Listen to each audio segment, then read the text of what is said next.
to reset, refocus, and re-energize our businesses. Today I'm joined by Scaling Up colleague, Katie Trost, and Katie will introduce herself in a minute. My name is Neil Lewis. I'm a Scaling Up coach based in Derbyshire, and I've been a certified Scaling Up coach now for 7 or 8 years, about 8 years probably this year. And so, and I've spent quite a lot of time working with Vern Harnish, who's the author of Scaling Up. And Katie, why don't you introduce yourself? Sure. I'm an executive coach and business coach. I focus on working with CEOs of, especially in the tech sector, of high growth companies. And I started my certification with Neil in the beginning of the year, and been using the Scaling Up tools over the past year. And it's really been helpful with the clients and for the clients that I've been working with. So I'm a big fan of the tools, and I think it's great to give a little bit of an overview to for you to now use this time to reset and refocus. And yeah, they are great.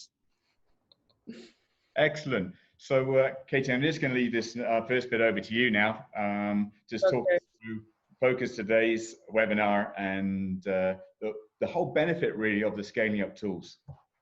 Sure. So last week, we already did the first workshop, which was on strategy. Neil was doing that workshop, resetting your business priorities. Today, we're going to focus on refocusing through powerful execution, and we're going to introduce the most used and most famous Scaling Up tools. And next week, we're going to do another workshop, same day, same time, and it's going to be around your mindset and getting the right mindset during the crisis. So talking about the Scaling Up tools. The Scaling Up tools were created by Vern Harnish, who is also the author of Mastering the Rockefeller Habits and the book called Scaling Up, which is the foundation of the Scaling Up tools. And they have been used by over 70,000 firms globally for them to successfully scale. And what makes them different and unique is that they are very, very simple. It's one-page tools, practical and actionable, and easy to understand, not only by the executive team, but by the entire companies, which is obviously then much easier to get alignment with everybody.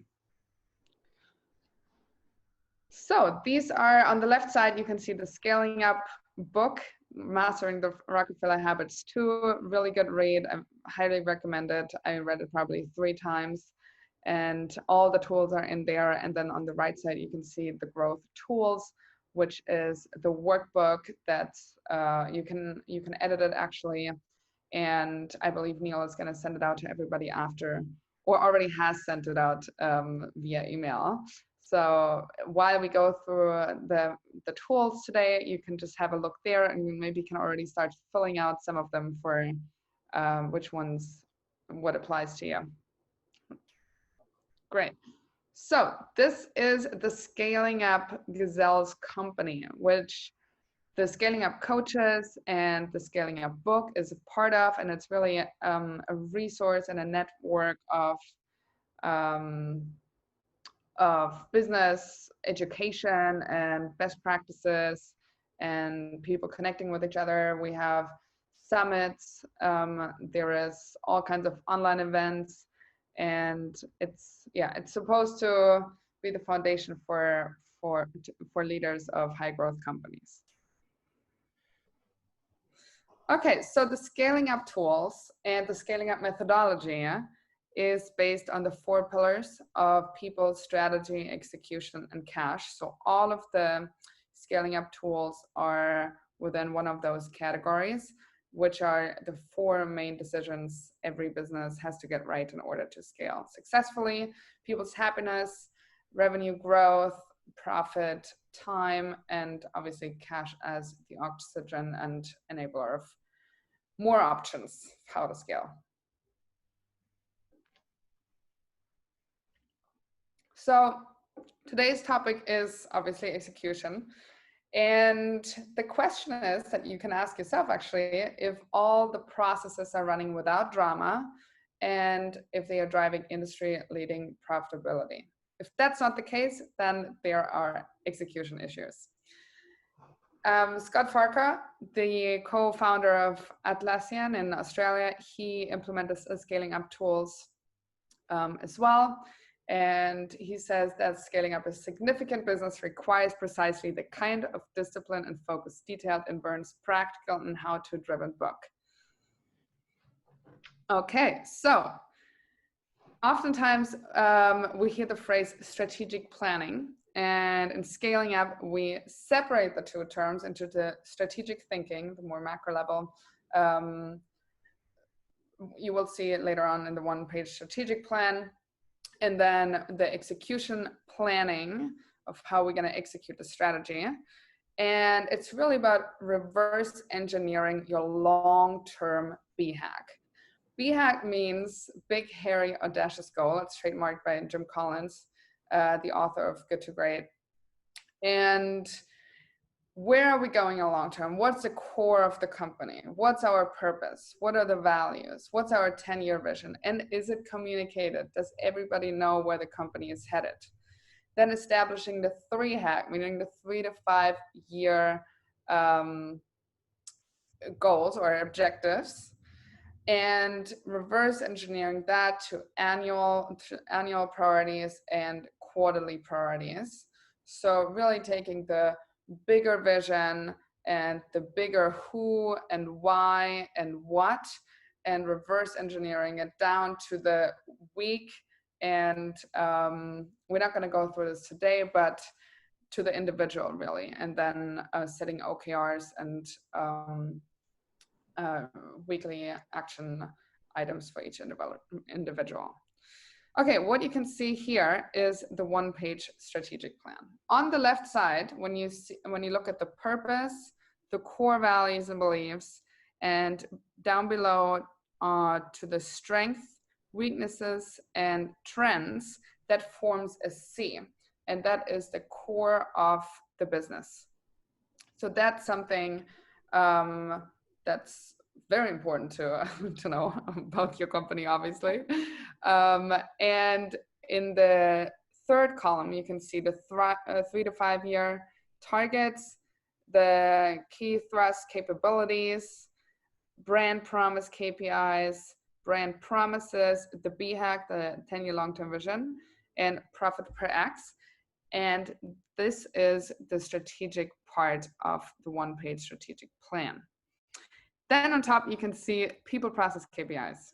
And this is an interesting one. So it's really about identifying KPIs for employee happiness, customer satisfaction, shareholder happiness, and making sure that those are always balanced with the process KPIs, the make buy KPIs, sell KPIs, and record keeping. So when you have the KPIs for each of those 6, you can always make sure that you're in that you're doing well on them, and you can always have an eye on that, so nothing is falling through the cracks.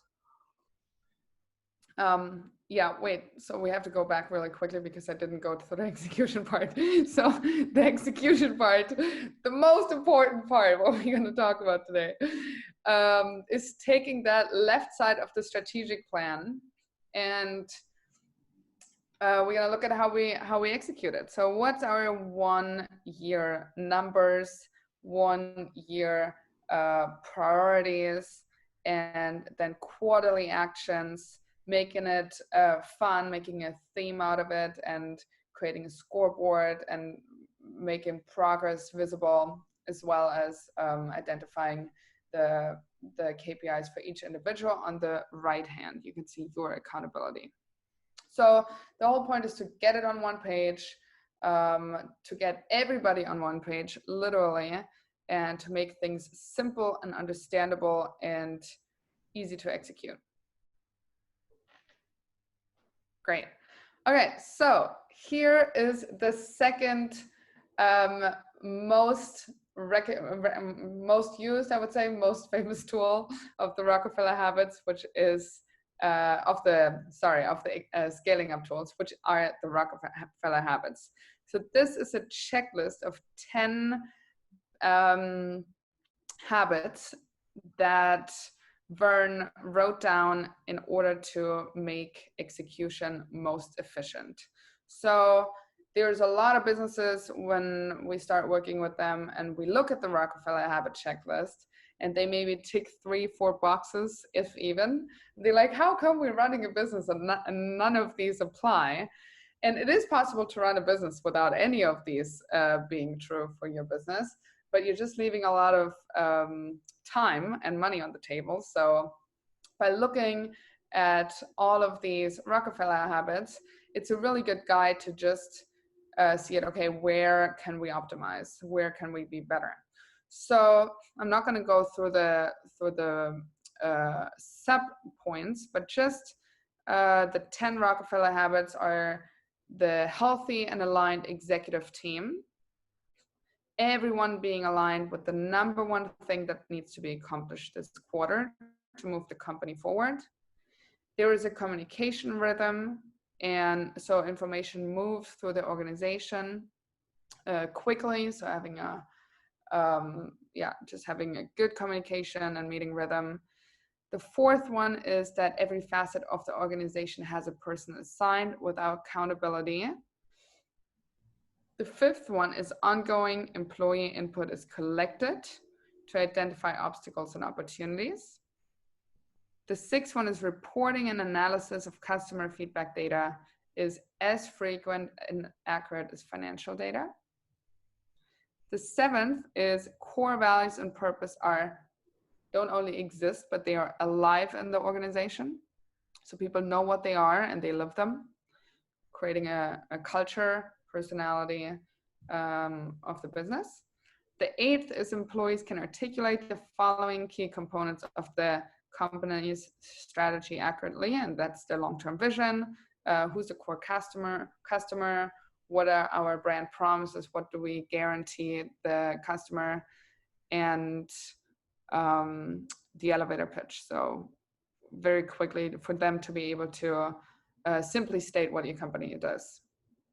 The ninth is all employees can answer quantitatively whether they had a good day or week, and that's all about KPIs and everybody having their KPIs and OKRs that are aligned with the company's. And the 10th one is the company's plan and performance are visible to everyone. So there's a situation room established, there's a scoreboard, there's some kind of virtual or physical plan, or how would you call it? A scorecard, just like in sports.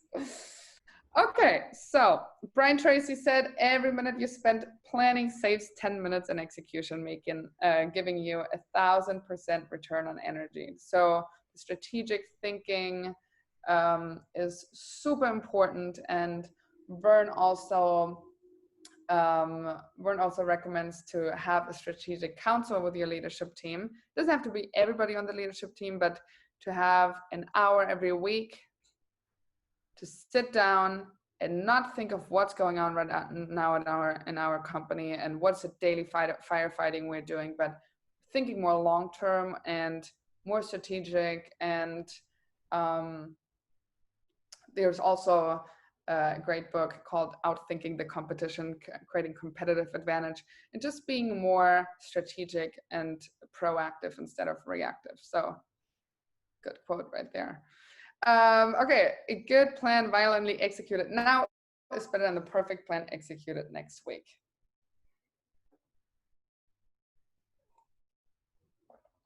Okay, so next are the priorities. Priorities are all about alignment. And again, that reverse engineering of the long-term vision and looking at, okay, what is the most important thing to focus on? Because there's always 1,000 things, especially now, that people pivot every week and businesses have to adjust to the situation. How can we get more focus, and how can we communicate what's most important with the team, and for them to take at least a couple of hours a day, for example, to work on the most important priorities, to move the company forward and not just react to things that happen on a daily basis. 80-20 rule, everybody heard of it. 20% of your efforts result in 80% of the results, meaning focus on what's most impactful. Leave the rest, focus, and execute disciplinedly, if that's a word. I'm German, so sometimes I'm throwing some German English words in there. Okay, the main thing is to keep the main thing. Yeah. Focus. And busy isn't what gets rewarded, productive is. So just really focus on what's most important right now. And again, that's the one-page strategic plan creates that foundation. And you may want to sit down and write that down over the next month or so and get together with your leadership team and get that one-page strategic plan and everybody aligned. This is the vision summary, which is another tool.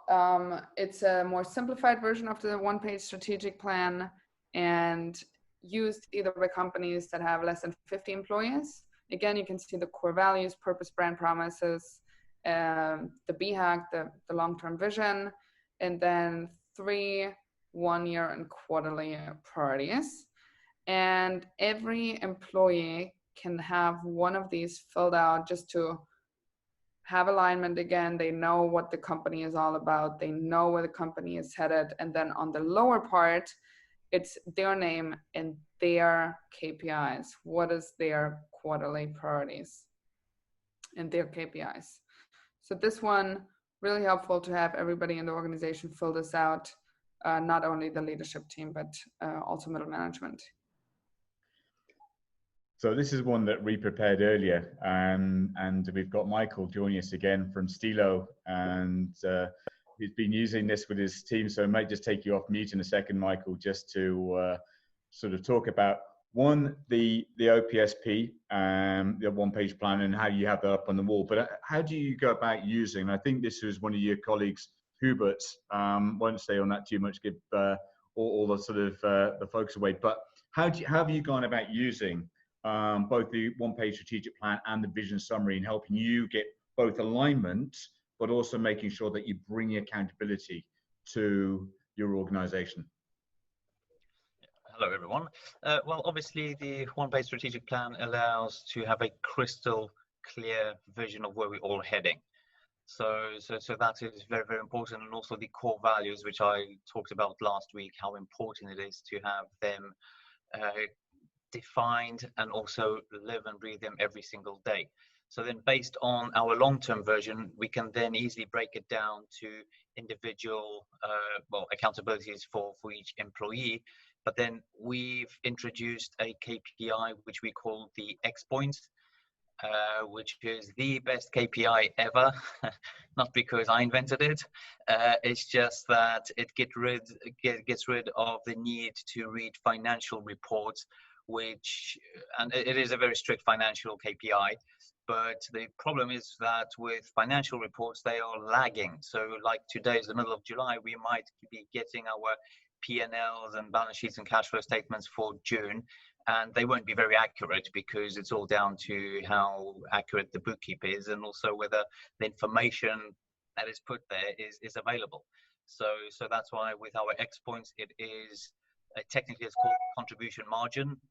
So we measure how much profit or how much money does each project contribute towards the company, because the only thing that we know is how much we need every single month to pay for the overhead expenses, hire purchase payments, and also for profits. And then if you put all that into a bucket, you know exactly how much you need per month to keep the business going with the profit, divide that by 21 days, and then everyone knows exactly how much they need to achieve every single day. And that is a beautiful KPI. We operate throughout the whole company in X points. Production works in X points. Every single person works in X points.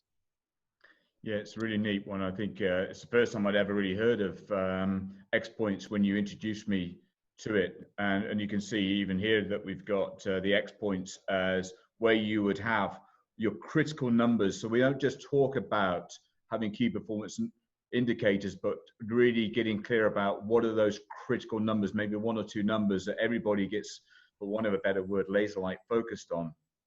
And how have critical numbers really help you, build your business, Michael?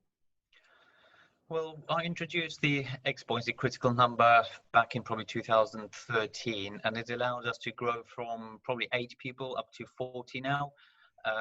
And we've always had everything under control because, as we all know, growth sucks cash.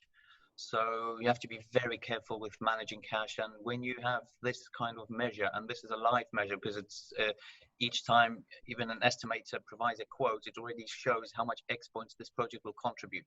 We only count for them when the money hits our bank account. So it's not like with the sales figure where anyone can raise invoices and will show a beautiful sales figure, but that doesn't mean we will get that money. With the critical number, like shown here, we do have different brackets, and if it is below 1700, that basically means we are below break even. Yeah.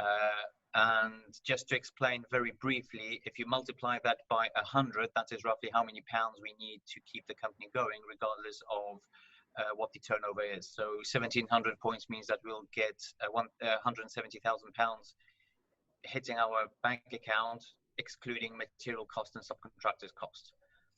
So then goes up, and like I said last week, June was a record month for us, and we hit 2,900 X points. So that just shows that even when we planned this a year ago, anything above 2,500 was a good month. And then because of this measure, we were able to get everyone within the company, especially now after COVID, focused on getting as many X points as possible.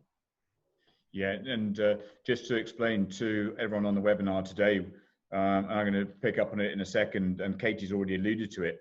When we talk about having a traffic light system to look at the performance of the organization, we use this red, amber, green, it's almost traffic light, and then you can see this top one here is like super green. So your goal is to get to achieving the goal, which for the point was 2,200, and then what was it, 2,900, Michael, that you came in at in June? 2,912 to be precise. Wow, well done. So was that a personal best, did you say? Yeah, that's a record. Yeah. So we'll come back to that notion in a minute when we talk about the importance of measuring numbers. So as I said, what we have here is the vision summary, and it brings to every employee just the opportunity to see what is forever, as Katie was talking about, what are our core values, the core purpose, the brand promise, and that big, hairy, audacious goal. And then that then narrows down into what is important for the quarter. And you can then see some of these quarterly priorities that are here for Hubert should align back up to what's important for that particular quarter that we're looking at, and then having the KPIs that you're able then to have that conversation with it, whoever your line manager is, you're having a one-to-one with. So Michael, so many thanks for just taking us through that. We'll move on to the next slide. Actually, the next point, just to open this up a bit to you all, is I want to share a poll, because I'm sure all of you have got slightly different frustrations, different areas in terms of being consistent, being focused, and being able to execute day in and day out, week in, week out, as you'd like to. So just wanted to get a feel from today's participants. What is your biggest challenge to effective execution? It might be more than these, and if there are, please put them in the chat box. But are you finding that the challenge you have right now is the lack of time? Are you just always finding that you're firefighting? Maybe there's no common goal, so you just got no idea of what's important. I guess for a lot of people, it's a challenge around poor communication, and probably even more so, as a lot of organizations have, probably more prevalent than ever, a lack of accountability. So let me just launch this poll. I'm going to allow the panelists to vote as well, so everyone can have a vote on this one. And you just have a think about this for a few minutes, and whatever it is for you, just please put that in, and it'll be really interesting to see what is the pushback or the challenge. Katie? We have a question in the text box, in the chat box. Did you see?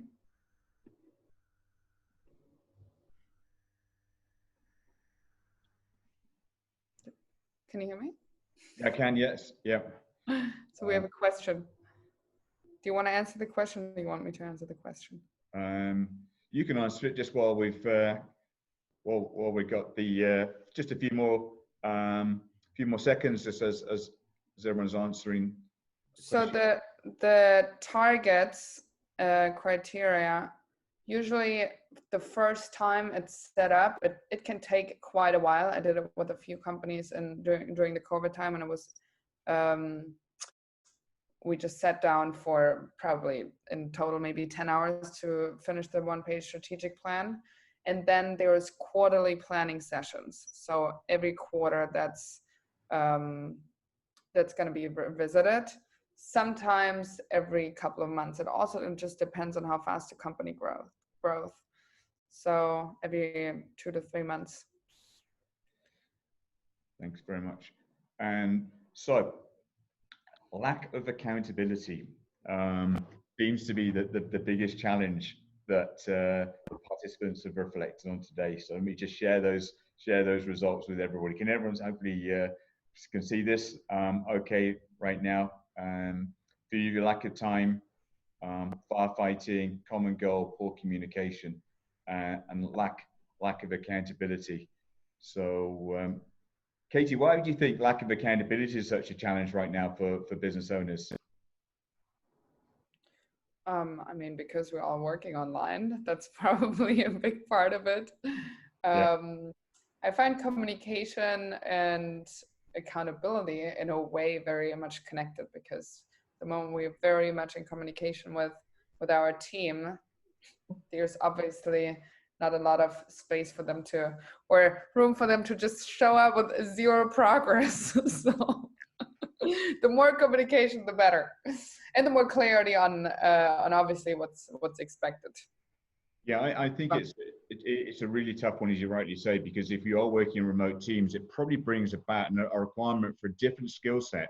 And going back to both the values and living by the values, that people can really feel connected with that and wanting to commit and to be accountable. So we'll pick up on that in a bit, I think, when we're looking about sort of questions a bit later on. And by the way, please put anything into the chat box if you've got any ideas around what you're doing to help on accountability right now, what you're doing to improve your own accountability or areas around that. Please put it in the chat box. It'd be great to see what you're doing. So first thing that Katie's just been really talking about, and with regard to execution, is obviously the importance of having priorities. And by the way, priorities are just that. You know, it's easy to have hundreds of priorities, but if you've got hundreds of priorities, they're no longer really a priority, they're just tasks.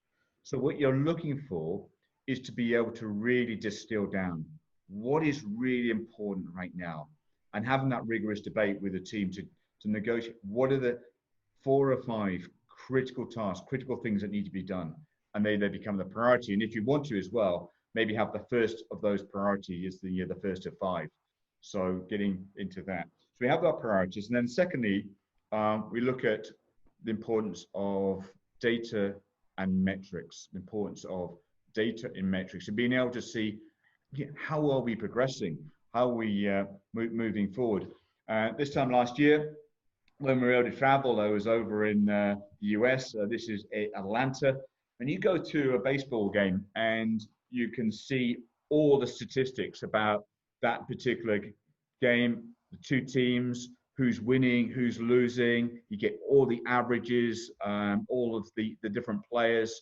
There's data everywhere. They're measuring every single facet of what is the performance. And so not only you can see who's winning and losing, but you're able to look at maybe some key data that tells you where improvements can be made.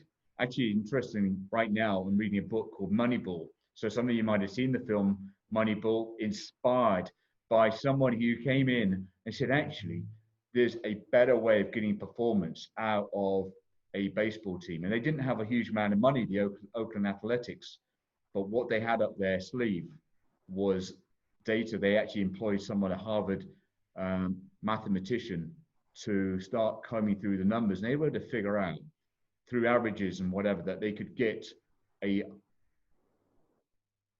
player who would cost them an awful lot less than the major stars, but these players were achieving the numbers that they need to achieve, and are able to actually be punch way above their weight. So it's a really interesting, great read. That's called Moneyball. It's a film, by the way. I think it has Brad Pitt in it. But if you think about it, just as you'd have as a scoreboard at the end of the football field, a baseball field, at the end of the Wimbledon, just the same in business as well. And that's why we're then using a scaling up scoreboard to be able to see the critical numbers, the metrics that an organization has at any time. And in a minute, I will take you a bit more through the Align Today software that we use, just to really bring around the scoreboard and then the priorities into one place, so that you can then see how you're progressing. And then what we see here are a scoreboard, 5 numbers on it. Again, we can see whether they're in green, red, super green in terms of the different performance. But once you've gone through your planning session, then you agree what are the critical numbers that must be achieved over the next business quarter. It may be revenue, it might be cash, it may be a net promoter score, it might be to do with the balance sheet, it could be whole raft of different KPIs, which we'll touch on in a minute. But by doing this and having this as a scoreboard, as Katie will come on to in a minute, when you're having your weekly meetings, you've got real-time data that you're able to take action on. There's nothing worse than actually trying to lead a business blind and trying to second guess where you are. When you've got real-time data, you can make real-time decisions. And also, having it up on the scoreboard, what are the company priorities and how you're moving against those is really, really beneficial as well. So that's the area that we talked about. And again, just want to bring back Michael again off mute, please, because not only can you have your critical numbers, but as any good sports team is also reflecting on, and athletes, they are setting down goals to continue to improve and get better at what they do, and then have a personal best. You know, that's when you set your new fastest mile or your 100 meters or whatever you do, you that's called a personal best in sport. So actually, why wouldn't you have the same in business? Why wouldn't you have that same area and have a personal scoreboard? So this is just outside, I think, Michael, just outside the area all the team come together for your daily lunch, or would have come together. It is in a place where everyone walks through daily a few times. It is between the kitchen and the canteen, although because of COVID, we did spread out into different rooms in terms of eating. But yeah, this is our record board, and it's also our WOW board. So the RD that you can see on the left, that's the end of our WOW board. But that is also a very powerful tool, because the guys from production and drivers and so on, they work very hard every single day, and they don't know whether they're doing a good job or a bad job. And it's even better if they hear from our customers, because if on the management team or someone from the office says, yeah, guys, you've done a great job, it doesn't resonate as much as when they can literally see how people value us by giving us feedback online, and that's through Trustpilot. And then, yeah, the record board, that is a nice, let's call it motivator, where people obviously would like to be there. So because of last month, it is updated now. So the best month has changed, and also the best designer has changed because that record's been broken. So yeah, that's a nice way to sort of encourage and give also this team spirit that we all in the same team, and we want to achieve the best results. Yeah, it's really neat. And then I just wanted to touch on the WOW board, because that is something that is more cultural. And you talked about the sort of what it does as a motivation. Just talk to us a few minutes about what the WOW board does as well, and how someone could go about setting up a WOW board. Because I know I've got quite a few of my clients who have that right now. What is it? How would you go about setting it up, and then what is the benefit of having a WOW board? Well, obviously, first get a board, and I'm known, and I'm sometimes called Mr. Board because I love buying boards. And yeah, it's as simple as that. Don't go over the top, just get a board, hang it up. Like you can see even our sign board, it's just cut out, done in-house very quickly with magnets on it, and that's it. And then we print out every single review not only the 5-star ones, but all of them. But then also around the corner from this board is another board where we put our KPIs down. And one of our KPIs is the ratio between amount of 5-star reviews compared to the total number of reviews. And that is something obviously we want to keep at 100%. And we are very close to that. So we're quite lucky that the vast majority of our feedback is 5-star. So yeah, then people stop there and they read through it. The difference between red magnets and blue magnets is red is for steel, so for the steel manufacturing side of things, whereas the blue ones are for Mr. Beam, which is our online platform, which works with other fabrication partners throughout the UK to fulfill orders. Yeah, very, very neat. I think this is so simple that anybody on today's call can set up straight away, getting a wire board. So again, I know you put a lot of emphasis on customer service. That's a key differentiator for you. So that, again, it makes perfect sense to do that. But it doesn't take very long to set up a personal best board and the KPI board. It's just around the corner.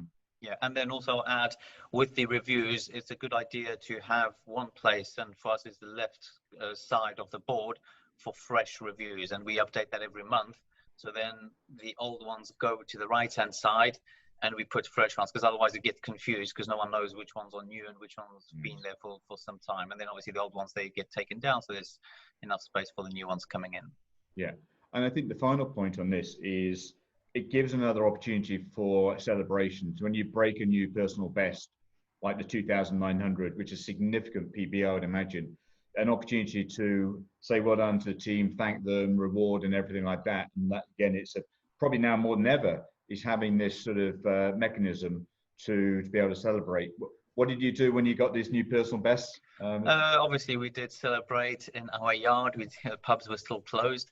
But we had like a ceremony. It was led by our general manager, who had like a speech, and that's another very important thing in terms of leadership. You have to have speeches with your team, and then the best employees, together with the person that broke the record, received a gift. I think it was some chocolates and a bottle of whiskey. So yeah, that's how we celebrated it. And in normal circumstances, we would have gone to the pub, but obviously couldn't. Yeah, that's really neat. And I think just congratulations on that. And just last week, we had this image of this guy pulling an anchor through treacle, or wherever it is. And I think, did you, or did one of your team make this up? Yeah, for our 10th anniversary, it was a surprise gift because they know I liked this image. I tried finding it to buy it and I couldn't. So they sent this image to an artist. They created a 3D sort of model of it and then 3D printed it and then sprayed. But then obviously I'm not a fan of dragging an anchor behind. It's just that sometimes if you don't have clear goals and all the processes in place, then running a business is exactly that, pulling an anchor. But with the right processes and the common goal and all of that, you change that anchor into a flag and you run with it being upright. And then that's the way it should be. Spot on. Excellent. Thanks. I'm also obviously aware that the fact that we did have a record month doesn't mean that we're now off the hook in terms of the recession coming and all that. It just means we just have to work harder every single month. Yeah, very neat. Thank you so much. So it's really interesting, this notion of continuous improvement. And I'm a cyclist, and I've always been inspired by Dave Brailsford, and Dave talks about marginal gains. And again, right now, once you're able to look at your numbers and be clear about that, is being able to put in place, well, how do we go and get a new personal best? Where are the improvements that we can make in our business? And there are 1% improvements everywhere. And it's just been onto those and with the team to figure out what it is that we can do to just consistently, it doesn't need to be huge improvements, but you think Dave talks about the aggregation of marginal gains. We make 1% improvement here, 1% improvement there, another 1% improvement there. Aggregate those improvements up can lead to maybe a 5 or 10% improvement. So I think it's something to really reflect on about how you go about doing that. And then once you've got your scoreboard in place, once you've got agreed your metrics, one of the things that if you've read Scaling Up, you'll recognize that there's this importance of having a theme. To keep everybody aligned and keep everyone sort of focused is one thing, but actually having a sort of motivational rallying call is another. And we got this idea from Gene Brown. And for those of you who saw Gene Brown speak at the Scale Up Summit last year, this is one of his themes that we've kind of adapted, and PP Control and Automation have taken this and then have put their what they call an own goal theme. So for them, it's not about winning comfortably 4-0, but actually they're finding that they were winning games 4-3 and it wasn't as comfortable as they'd like. So having a theme of own goal and saying, actually, why we shoot ourselves in the foot? What are the things we can do differently in order to make sure that we're not scoring own goals? And those could be overdue deliveries, poor price management, maybe a process failure in the business, maybe letting down the customer quality, setting down goals or targets for each of those areas, and then measuring them consistently to see if bringing about improvements. So you get to a place where I think probably about 7 or 8 weeks into this initiative, they were able to see all green, and then there was some sort of reward when you get to that. So again, it's bringing a bit of psychology to play here to make sure that you've got ongoing improvements, and then maybe bringing some sort of visual clues or cues. So here we go. Here's a football pitch. Here's where are we winning or losing right now? And then most importantly, once you've got your theme in place, is ongoing communication. So this has literally just come out from managing director to all the team this week about what July's score was. They've looked like they've done a great job in the last week, and then reminding them, almost playing a mini game, that if we achieve our numbers, there's going to be both a reward and some sort of celebration. So once you know your numbers, it's just finding the psychology of keeping everybody focused on moving in the same direction. And there's lots of KPIs that you can be thinking about. We call some of them leading KPIs. So if you're marketing, it could be the number of leads. It could be the amount of cash you have. It could be the employee net promoter score, and then having a lagging KPI as well.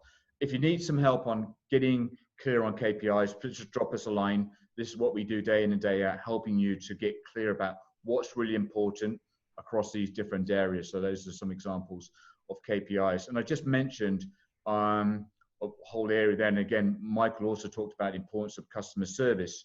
And we use Net Promoter Score as a way of bringing that critical data out, both from customer feedback and employee feedback. And the Net Promoter Score comes from Fred Reichholt's work, The Ultimate Question 2.0. It's a great way of bringing real focus to your customer service performance, and literally just takes away those people who love what you do, love your service, love your products, who are promoters, and take away the detractors to be left with a promoter score, either for your service or products you offer, or you can also use it for your employees as well. So there's the areas around the data and metric. I'm going to hand back over to Katie now, just to talk us through the third of these 3 critical areas you've got to get right to be great at execution. That's meeting rhythms. Okay, great. This is my favorite part. So rather than just having random meetings throughout the week and a phone call here, and I need to check on this, and let's write each other emails that are pages long. The meeting rhythm, the communication rhythm, really, one of my clients just told me it reduced his communication throughout the day by 90% after only implementing this for about a month.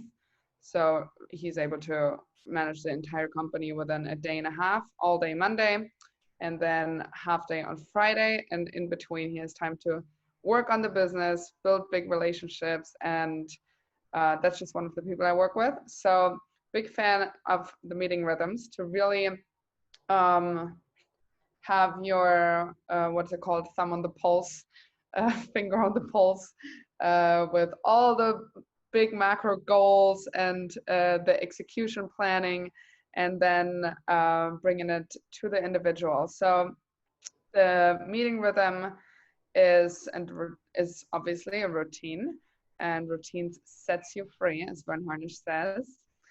And this is how the meetings look. So we have the annual strategic planning, filling out in a 1 or 2 daily offsite, filling out the 1-page strategic plan, going through strengths, weaknesses, trends. The executive team, again, referring back to the first Rockefeller habit, the executive team bonding and understanding each other better and being able to have constructive debates and work together on the business. So that's the annual 1 or 2 day offsite. Then there's the quarterly offsite, which can be offsite, can also be just a full day meeting with the exec team, setting the priorities and the targets for the quarter, and reviewing also the annual priorities. Are we on track? If not, what's the reason? How can we adjust? How can we do things differently? So quarterly is going back to the question that was asked earlier in the chat. This is how often it's usually reviewed and adjusted. Then there's the monthly.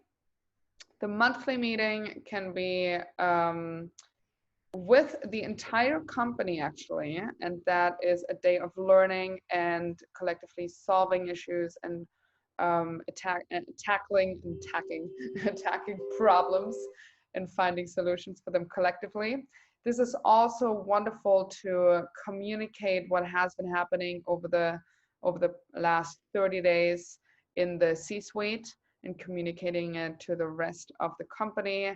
People get more alignment, people understand what they contribute to, it engages them.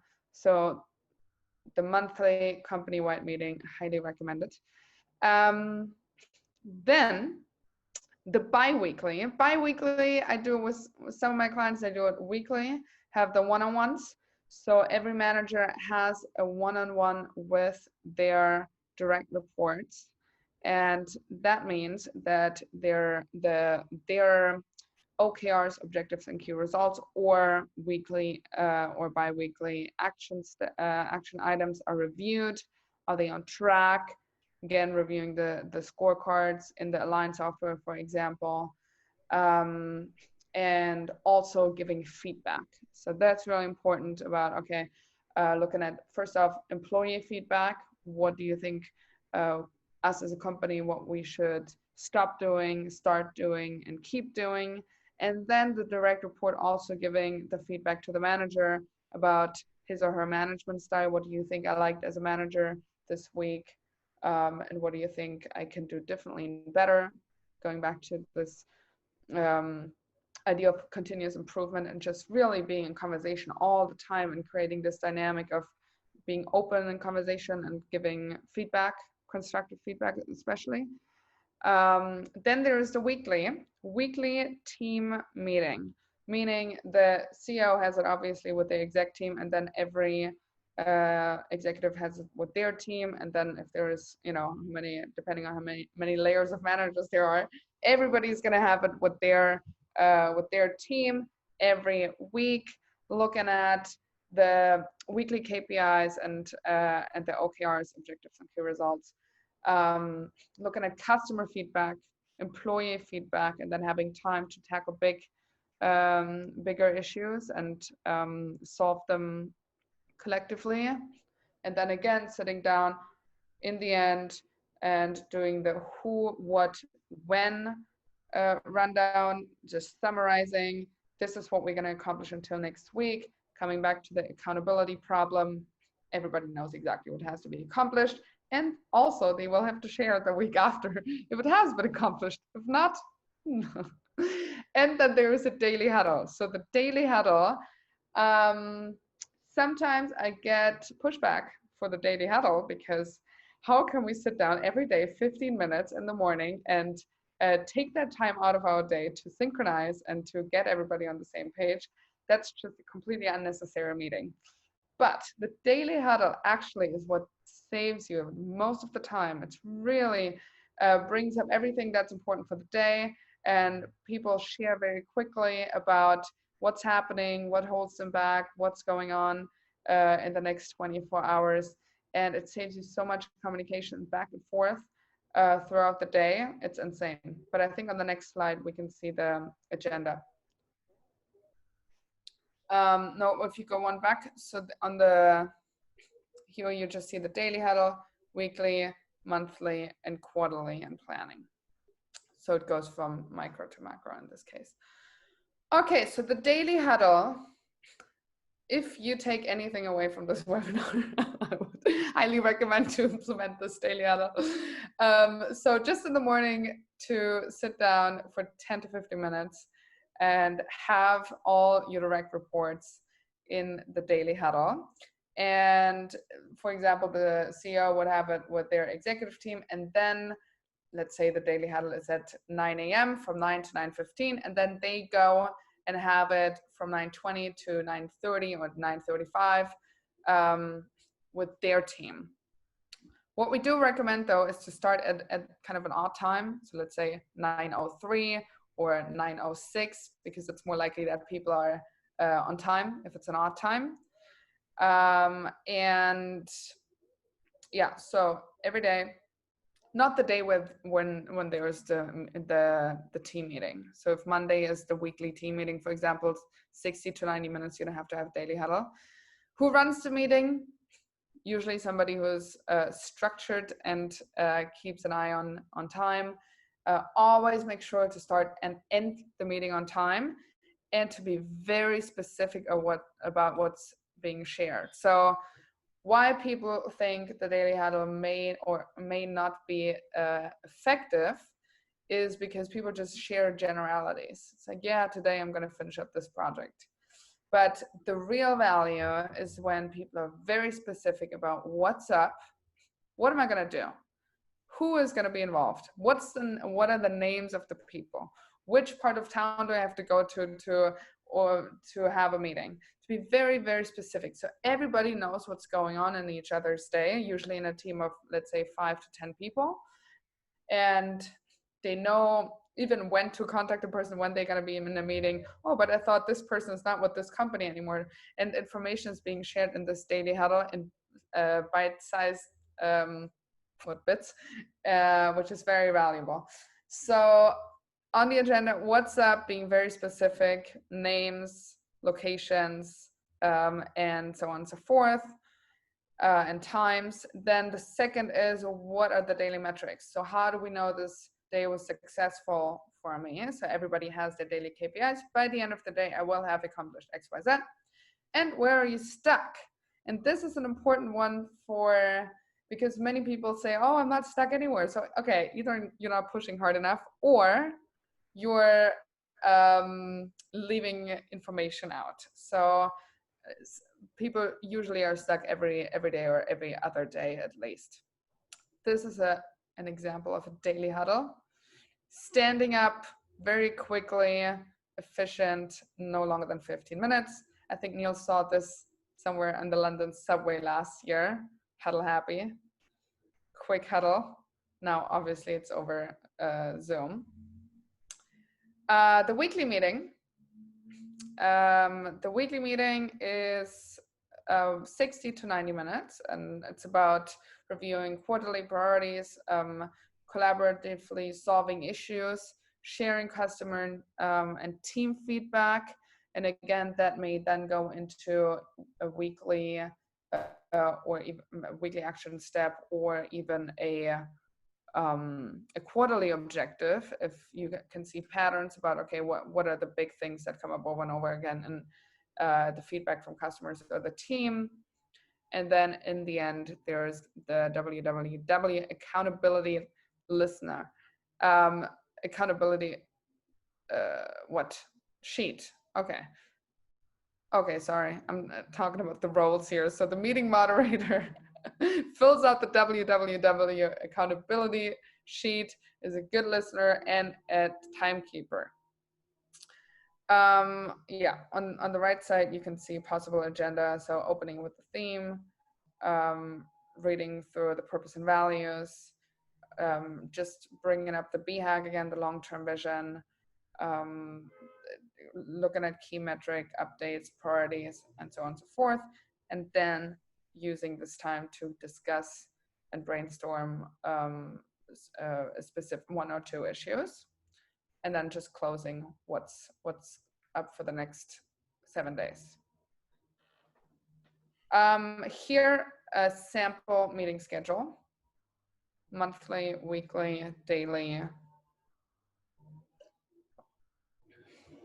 Yeah, so I think it's just again, once you've got your meetings all agreed, Katie, and that's one of the challenges a lot of people have. Once you have the meetings, you'll just figure that out as a team and then just get them printed out. So that's how we use that. And just as we come to sort of the top of the hour now, just a couple of other areas of tools that you may want to be interested in using. I've talked today about the scoreboard a bit earlier on, and this is aligned today. It's a software as a service system that we use, really bringing everything together, the outputs that we've been talking about, the priorities and the scoreboard, into a place where you can bring that accountability around that real focus on a quarterly basis and holding on the numbers. So what have we talked about today? We're just really sort of more around the execution piece, and next week we'll look a bit more into the pricing area that we think is really, really important. And I think just in reflection, I think, again, going back to sport, no one has ever achieved peak performance without a coach. Doesn't matter if you're in sport or if you're in business. If you want to be the very best you can be,